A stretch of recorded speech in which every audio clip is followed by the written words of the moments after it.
No, no,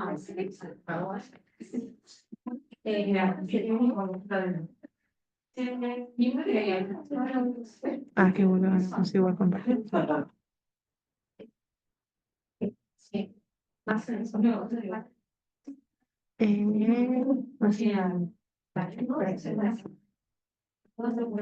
Ahí está, el tema de a quién dirigir la mirada.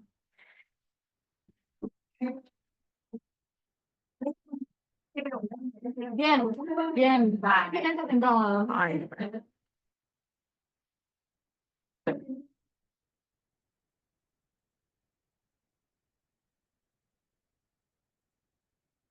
empieza la presentación.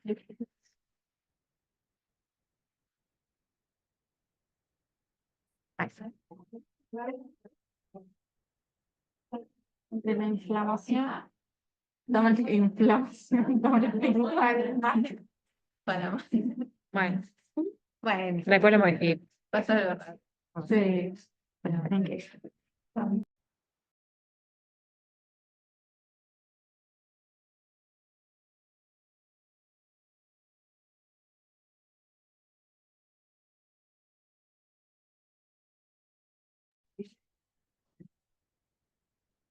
Ah, una dislexia.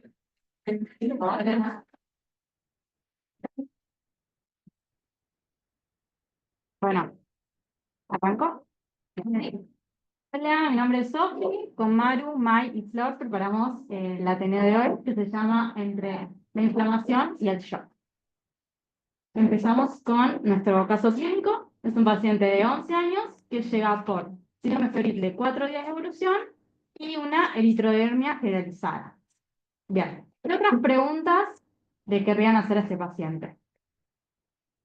¿Toma una aplicación? No, no toma menos. una rutina, todo eso, infancia. ¿Esos síntomas? No. Previamente sano, completa, realiza controles de salud todo el día. Consultó el día 1, que empezó con la eritrodermia, en una salita cercana y le dieron cetiricina, sin resolución. Empezó en tronco y generalizó a miembros. Muy proliginos.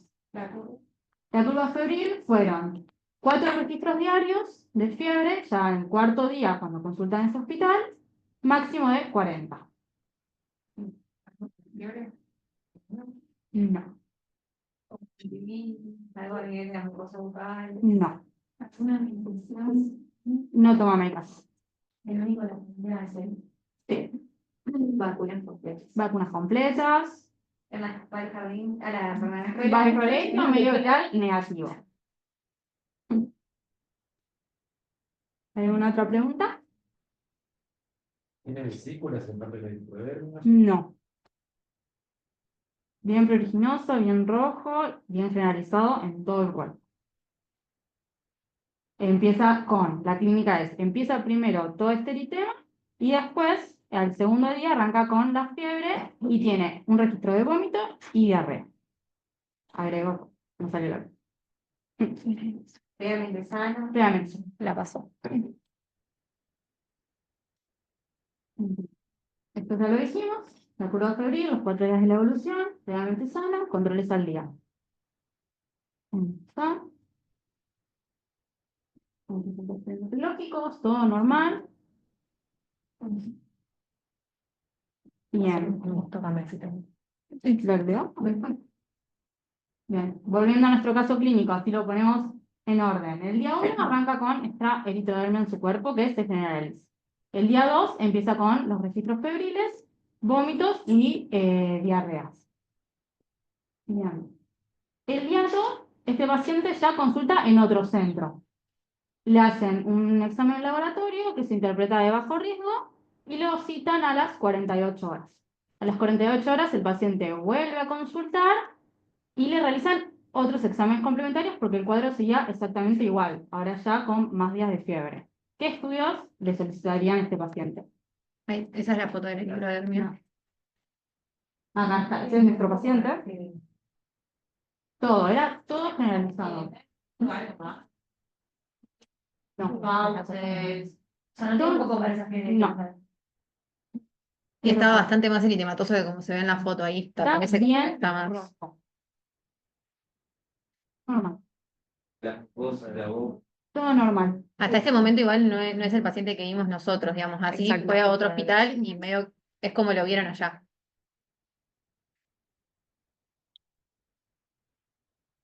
Bien. Laboratorio y nada, solo una clínica.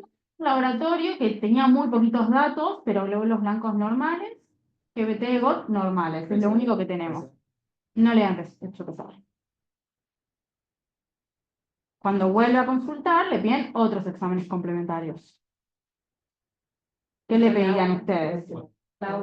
Otro lado, CR, ¿algo más? No tenía nada, cosas, nada de pausa. No. ¿En qué? ¿Qué están pensando? ¿Qué diagnósticos? Porque uno orienta por ahí los estudios complementarios a su diagnóstico presuntivo, sus diagnósticos diferenciales. ¿Qué piensan de ese paciente?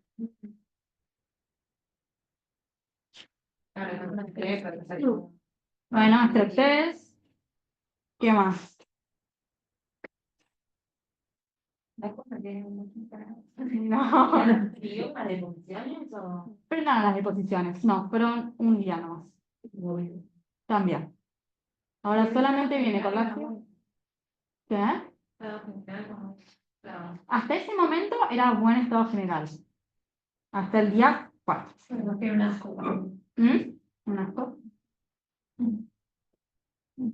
Bueno, Nunca estuve internado, no tenía nunca nada. estuvo internado, tiene antecedentes de una cirugía de un quiste cervical hace 3 años. Sin relación. No, nada. Nada, nada. Bueno, en el hospital de Hussein le hacen varios exámenes complementarios, sí le hacen laboratorio, hemocultivo por 2, urocultivos, le hacen serologías virales, también le hacen strep test y ecocardiograma y electrocardiograma. Lo único positivo, hemocultivos negativos, urocultivos negativos, serologías virales también negativas, strep test negativos, es el laboratorio que está empeorado respecto al anterior.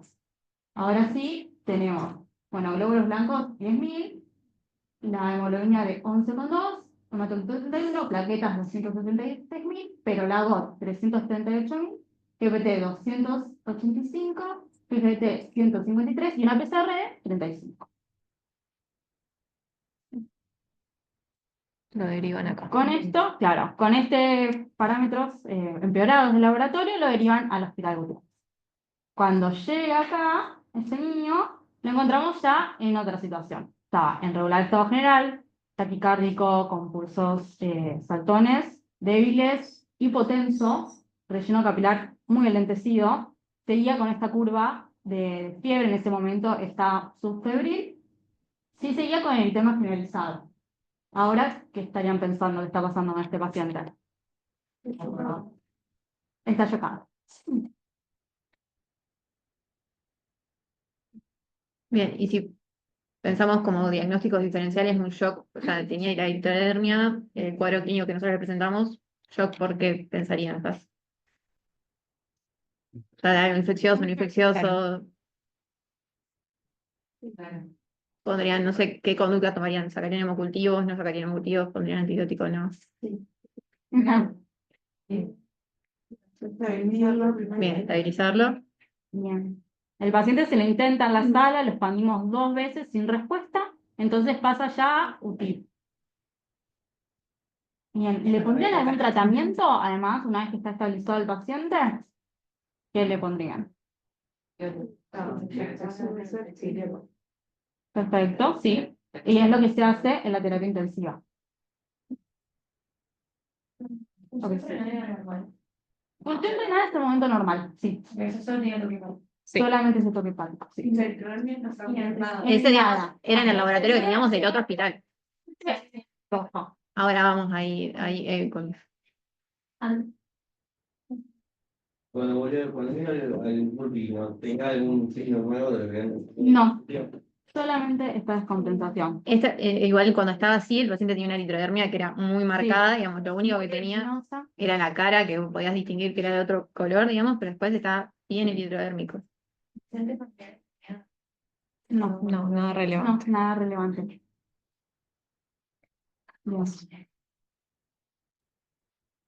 Los diagnósticos diferenciales. que fueron también los mismos que se pensaron en la sala y en UCI. Por eso sí estuvo con antibióticos. Bien.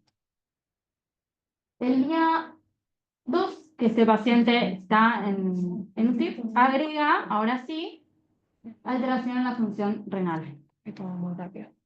Vamos, entonces. Ese es el laboratorio que le hacemos. Parámetros inflamatorios elevados, la PROCA es 3,6, la PCR es 59, había aumentado respecto a la previa un poco, y los glóbulos blancos sí a 20.000 con 10.000 previos. Enzimas cardíacas normales. El 7 del 2 sigue ya con su cuadro febril, ya vamos en el 5.º día, y se agrega una descamación fina en tronco. Ahora, ¿piensan en otro diagnóstico con esta descamación? Y los 5 días febriles. Exactamente. ¿Harían ahora, tendrán otra conducta con el tratamiento del paciente? Otro ecocardio y tratamiento. ¿Seguirían con el mismo tratamiento? ¿Lo cambiarían? ¿Agregarían otro? No. Perfecto. Como no se puede diferenciar, o sea, los diagnósticos diferenciales siguen estando ambos, si se le agrega gamma al tratamiento con antibióticos. Cultivos Negativos. Todos negativos. Cultivos hasta el momento. Ya. Todo negativo. Sí. El ASO, digamos, teníamos todavía pendiente hasta este momento el que sacamos acá. Bien. Entonces, bueno, ya lo nombramos, los diagnósticos presuntivos. Shock por agua o shock tóxico. Bien, ahora vamos a hablar un poco de CAUA. Entonces es una vasculitis febril de etiología desconocida que afecta principalmente a las arterias de pequeño y mediano calibre.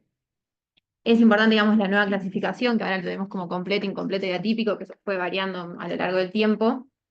Hoy el completo tiene, digamos, lo definimos como un paciente que tiene fiebre mayor o igual a 5 días, que puede o no tener afectación cardíaca y que va a tener 4 más de los criterios principales, que ahora vamos a ver bien cuáles eran. El CAUA incompleto es el que tiene fiebre mayor o igual a 5 días, pero que no cumple, tiene 4 menos de los criterios principales y puede o no tener compromiso cardiovascular. Y el CAUA atípico puede ser un cuadro que esté incompleto, digamos que no va a tener los síntomas típicos, pero sí o sí siempre tienen afectación cardiovascular.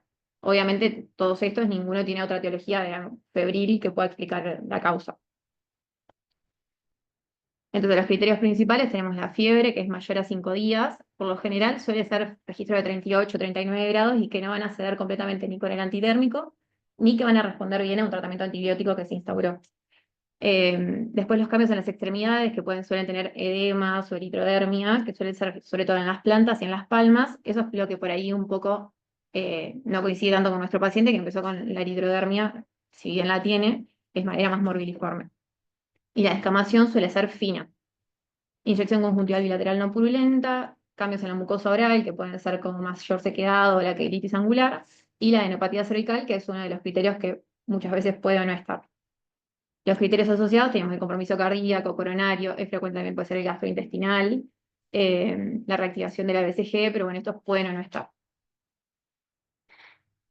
Después, digamos, la enfermedad suele evolucionar en 3 etapas, y esto es importante porque vamos a ir viendo si nuestro paciente coincide o no en la aparición de los síntomas. En la etapa aguda, que suele ser de 0 a los 15 días, tenemos reactantes de fase aguda que van a estar más elevados, y los síntomas que estábamos hablando, ¿no? de los criterios. Después la etapa subaguda, que es entre los 15 y los 60 días, suelen estar más disminuidos tanto los síntomas como los parámetros inflamatorios, pero empieza a aparecer la descamación, que es una descamación fina de palmas y plantas, periungual suelen arrancar, y la elevación del recuento plaquetario. Y ya en la etapa crónica o de convalecencia, directamente estaríamos viendo las secuelas y los parámetros ya estarían normalizados. En cuanto a lo que fuimos pidiendo, y esto para ir correlacionando un poco con nuestro paciente, en el hemograma, en la primera parte pueden llegar a tener leucocitosis o parámetros de inflamación elevados, y en la etapa subaguda la trombocitosis. La eritro y la PCR pueden estar aumentadas. En el iono, cuando tiene hiponatremia, se suele correlacionar más con un daño cardiovascular.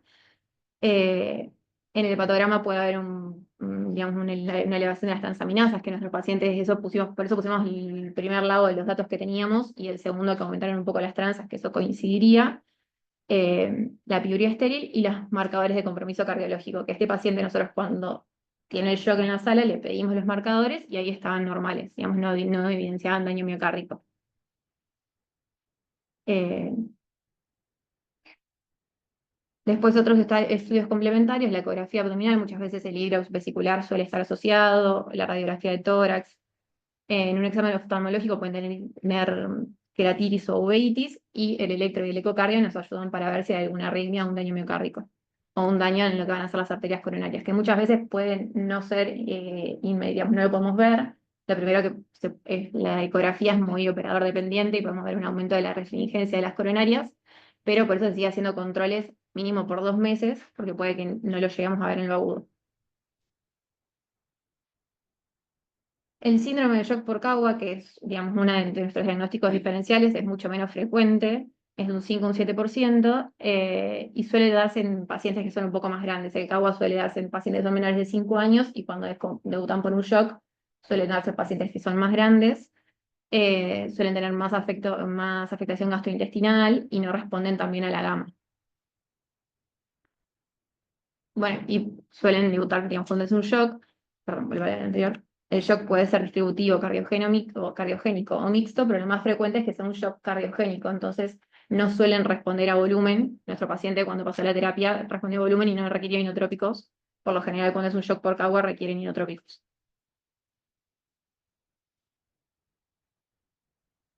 Y el tratamiento, nada, es un poco lo que estuvimos charlando recién, digamos, el pasaje de gamma a 2 gramos, 2 gramos kilodosis en infusión continua, y en paralelo vamos a poner aspirinas a dosis antiinflamatorias. Las dosis antiinflamatorias se van a mantener mientras el paciente esté febril, que por lo general suelen ser 10-12 días, y se suspende a las 48 horas.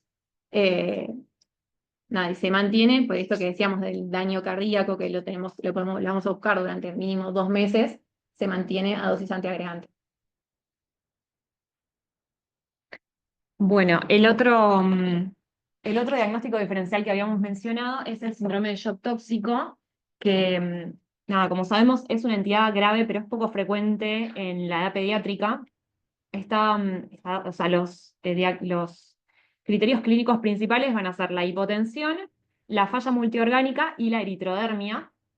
Y como sabemos, es una entidad que se asocia a bacterias productoras de toxinas. Las más frecuentes que vamos a hablar ahora y las que están más descritas son el Streptococcus pyogenes y el Staphylo aureus. Estas son bacterias que generan toxinas que actúan como superantígenos, que lo que hacen es reclutar linfocitos T, activar linfocitos T y genera una cascada proinflamatoria que va a ser lo que va a generar todos los síntomas en el paciente. El síndrome de shock tóxico por streptopiógenes en general está asociado a enfermedad invasiva, o sea, secundaria enfermedad invasiva por streptopiógenes, y como criterios diagnósticos tenemos, por un lado, criterios microbiológicos y por el otro, criterios clínicos. Dentro de los criterios clínicos, vamos a dividirlos en A y B. Los criterios tipo A tiene que estar la hipotensión y la fiebre, que en general la hipotensión es menor al percentilo 5 para el sexo y la edad, y los criterios tipo B tienen que cumplirse 2 o más de los criterios que ahora voy a mencionar, pero que básicamente nos hablan de que hay falla multiorgánica. Entre ellos es una falla en la función renal, con una urea alta, una creatinina alta, también alteración del hepatograma, con hepatitis y aumento de la GOT, las GPT, también puede haber bilirrubina total aumentada. Hematológico, se va a ver una plaquetopenia. También puede haber un síndrome de estrés respiratorio, y en la parte cutánea tenemos la eritrodermia, que puede estar asociada con la descamación y necrosis de tejidos blandos. Por otro lado, los criterios microbiológicos también los vamos a dividir en tipo A y tipo B. El tipo A es, o sea, lo que tiene que haber es el rescate del streptopiógenes en un sitio que en general es estéril, que puede ser, por ejemplo, un hemocultivo. Y el tipo B es el rescate también del streptopiógenes en un sitio que no es estéril, como por ejemplo un cultivo de fauces. Y o sea, el diagnóstico puede ser probable o confirmado. Es confirmado cuando rescatamos el estrepto en un sitio estéril y es probable cuando en ambos dos tienen que cumplir los criterios clínicos cuando se rescata en un sitio no estéril.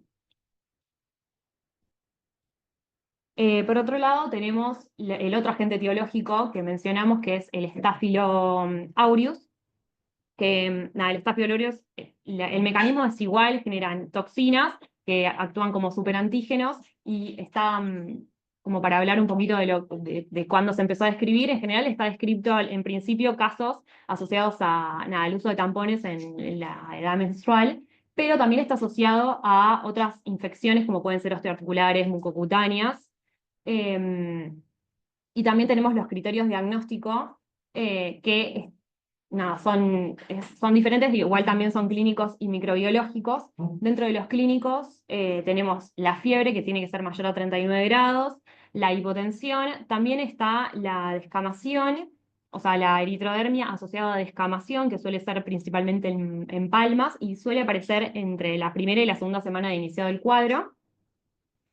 Y después tenemos los criterios de falla multiorgánica también, que son similares a los del streptopiógenes, que nos hablan también de falla renal, con aumento de la urea y la creatinina, falla hepática, también nos habla de la plaquetopenia, tenemos la afectación mucocutánea, y por otro lado, los criterios microbiológicos, que lo que tiene que ser es un resultado negativo de los hemocultivos, sin embargo sí puede rescatar el Staphylo aureus, de cultivos faringios y de líquido cefalorraquídeo, y por el otro lado serologías negativas para rickettsia, leptospirosis y sarampión.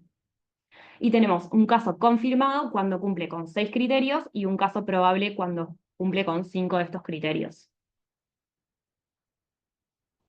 En cuanto al tratamiento del shock tóxico, tenemos por un lado, como tenemos dos patas del tratamiento, una de ellas es el tratamiento antibiótico con betalactámicos que para inhibir la síntesis de la pared celular, básicamente para ir en contra, o sea, atacar la bacteria, y por el otro lado tenemos la clindamicina, que es uno de los tratamientos que tuvo este paciente, que lo que hace es inhibir la síntesis proteica, entonces por un lado atacamos la bacteria y por el otro tenemos el efecto antitoxina, que es lo que genera la clindamicina, y como opción de clindamicina también se suele usar el linezolid, que también tiene un efecto antitoxina, y también hay un montón de estudios que muestran cómo o sea, iniciar con tratamiento antitoxina disminuye un montón la mortalidad del paciente con síndrome de shock tóxico.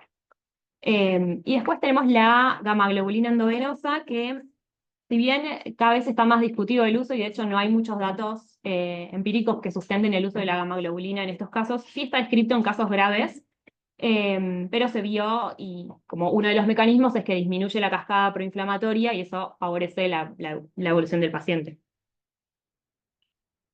Y otra cosa para mencionar del síndrome de shock tóxico, que también está descrito, que en general puede empezar con un prodromo símil influenza, que puede estar asociado con vómitos y diarrea los primeros días. Está descrito en algunos casos que el paciente tuvo ese prodromo y después evolucionó con un síndrome del shock tóxico, como para que tengamos en cuenta la sintomatología que tuvo nuestro paciente, que tuvo los primeros días un cuadro similar. Vamos a hacer una cosa en los criterios. Sí, Decía que puede, o sea, que tienen que ser dos negativos. sí. No, no. Del estáfilo. O Sí, después del tratamiento hablamos más de esto.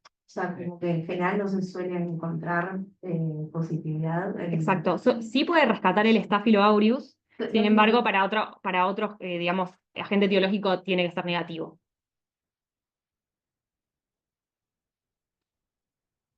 ¿Vamos?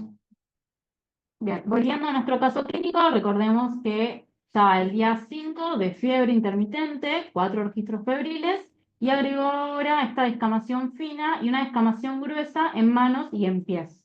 Por lo cual, no se puede descartar ninguno de los dos diagnósticos y sigue en tratamiento con antibiótico y con la gamma y ácido acetilsalicílico. Bien. Al segundo, ya en terapia, digamos el día 6, que sigue con fiebre, tenemos un nuevo laboratorio, todos los días le van sacando laboratorios, también haciendo ecocardiogramas normales. Este laboratorio como particular se interpreta como una insuficiencia renal aguda, tiene una CREA de 1.12. que se asume secundario al abanco. Recordemos que estaba con ese antibiótico, por lo tanto se suspende. Y la hemoglobina, que ahora está en 9, previa a 11.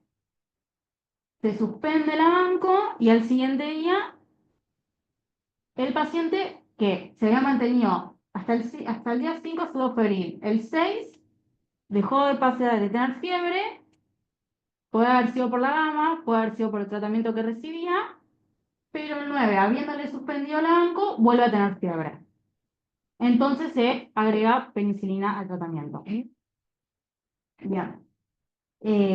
Sigue alterada la función renal del laboratorio. ¿Qué? Se rota. Se rota, Claro, bien, se rota a suspendido. penicilina. Sí. Reacciona, digamos, apenas. Después, también como positivo dentro del laboratorio, ProNP 1700, TP43 y, bueno, esto que vuelve a tener persistentemente febril el paciente. Al día siguiente, el 10, lo que agrega a la clínica del paciente dentro de los parámetros del laboratorio es las plaquetas, que empiezan a subir bastante. Y en este caso, perdón, Sí. el ProNP y la ATP que vemos que aumentaron, tampoco puede ser, el ProNP sobre todo, no es, no me sale, no es tan fidedigno porque tenemos una insuficiencia renal. Entonces, cuando hay una insuficiencia renal, el ProNP, el valor no es tan... Sí, y además el paciente recibió varias expansiones, que también es un factor que aumenta el ProBNP. Pero bueno, la troponina sí estábamos a punto. Sí. Mientras tanto, todos los ecardiogramas que se le hicieron al paciente eran todos normales.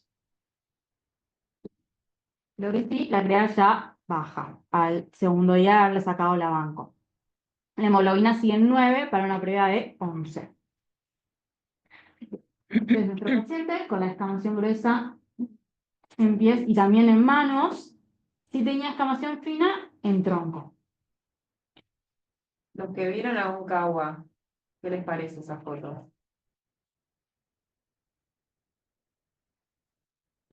¿Vieron a un cagua? ¿No? ¿Ninguno? Eso. Bien. ¿Cómo no se escuchaba? ¿Por qué? No, le digo que sí, Macagua y que no es la reclamación característica. Bien, nuestro paciente solamente tenía descamación fina en lo que era tronco y miembros, pero bien, en lo que era periungual y, o sea, todo lo que era palmas y plantas del pie, era de esta forma, digamos. Eso como todo un cambio. Súper. Diferencias. Bien. El paciente presenta mejoría clínica, por lo tanto vuelve a nuestra unidad 5, ya con parámetros mejorados, pero las plaquetas siguen aumentando, ya ahora están en 800.000. Bastante aumentados. Y continúa con la fiebre, ya vamos al día 10 de fiebre, teniendo sí 24 horas a ferir el día 6.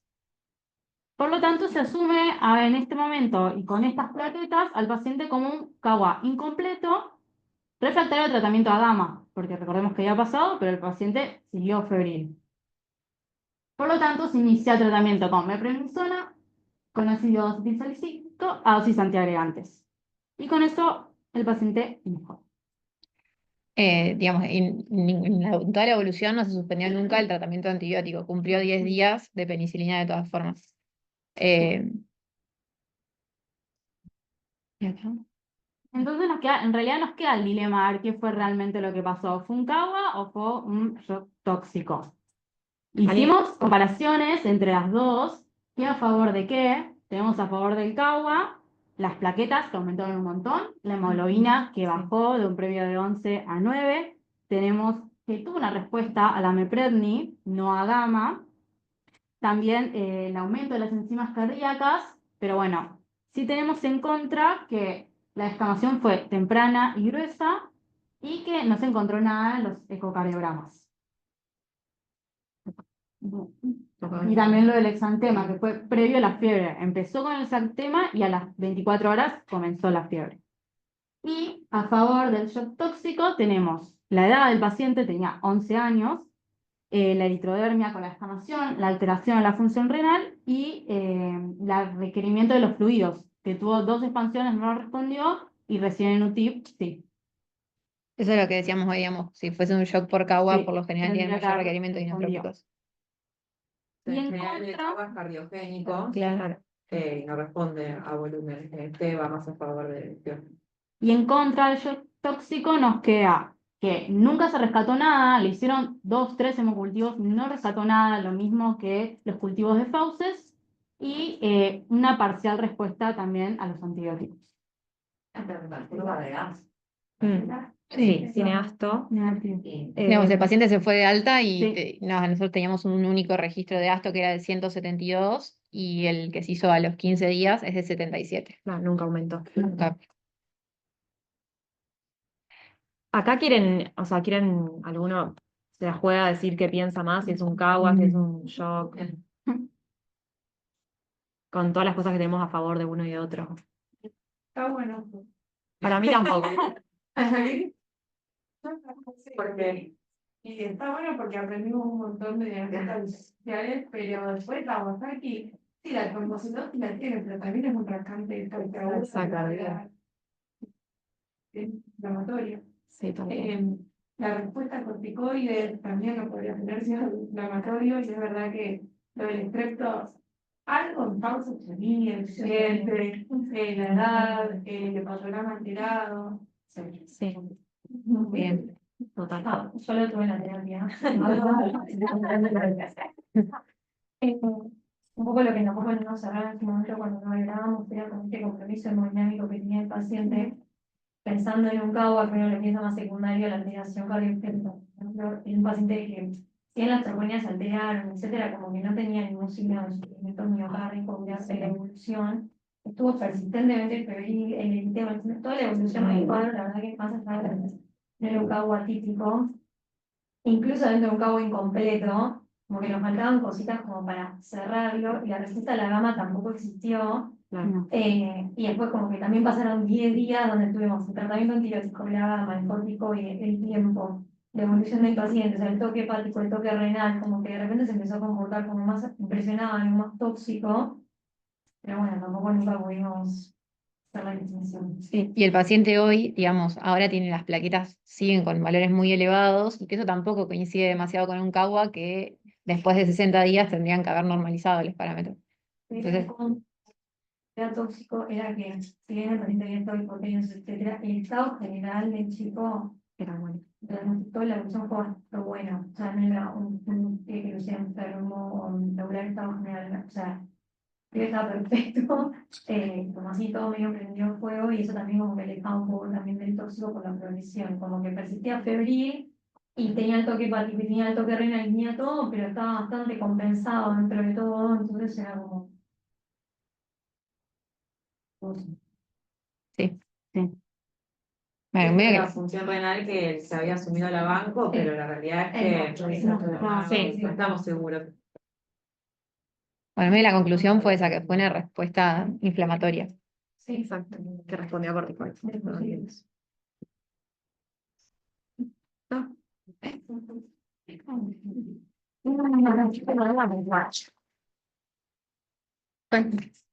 No, capaz la eliminaste sin querer. Falta la claro, pero digo, sacaste otra. ¿Qué? Falta la. ¿Falta alguna pregunta? Yo pensé que era esa no. No está toda la parte del cuadro clínico.